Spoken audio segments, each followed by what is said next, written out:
कब्र के अंदर खुदा हुआ गड्ढा, उसमें रखी हुई लाश, उसके ऊपर रखे हुए लकड़ी के तख्ते और फिर ऊपर से मिट्टी।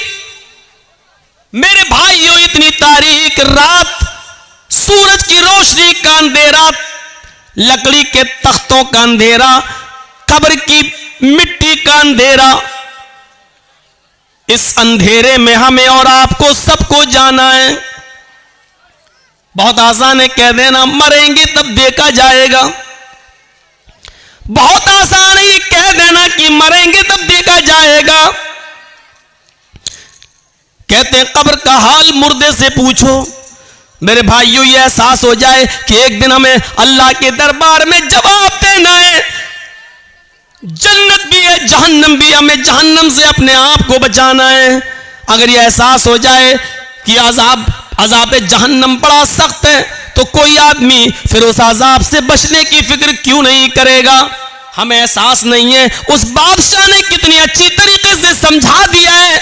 मेरे भाइयों, इतनी सब चीजें मानने के बाद, इतनी सब चीजें जानने के बाद, अब आइए मैं अब शुरू वाली अपनी बात पर आता हूं कि उस औरत ने, जो आदमी इतना सब कुछ कर ले तो फिर हराम बच्चा पैदा होगा? नहीं हो सकता। कितना ख्याल रखा गया है। लेकिन वो औरत थी और सहाबी आती और आकर कहती है कि अल्लाह के नबी, मेरे पेट में हमल है, बच्चा है, अय अल्लाह के रसूल सल्लल्लाहु अलैहि वसल्लम, मुझे सजा दे दीजिए क्योंकि मुझसे जिना का सुदूर हुआ है।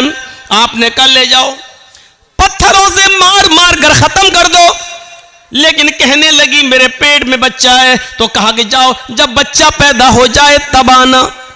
जब बच्चा पैदा हो गया तब आई। कहा अब इसको मार दो, खत्म कर दो। बच्चा रोने लगा। मां अपने बच्चे को जब दूध पिलाने लगी तो अल्लाह के नबी ने कहा, खातून अभी तुझे मारा नहीं जाएगा, अभी कत्ल नहीं किया जाएगा। ये बच्चा जो नाजायज बच्चा है, जो जिना की पैदावार है, अभी तेरे दूध की जरूरत है इस बच्चे को, अभी तुझे नहीं मारा जाएगा।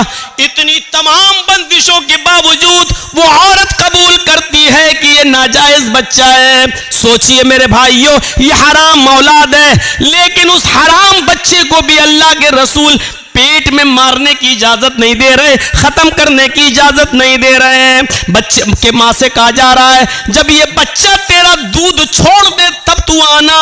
उसने दूध भी जल्दी छुड़वा दिया। आमतौर पर बच्चे 2 साल दूध पीते हैं, उसने 1 साल, 1.25 साल में, 1.5 साल में दूध छुड़ा दिया। फिर लेकर आई और कहने लगी अब बच्चा रोटी खाने लगा है। अल्लाह के नबी ने फरमाया, आया अल्लाह की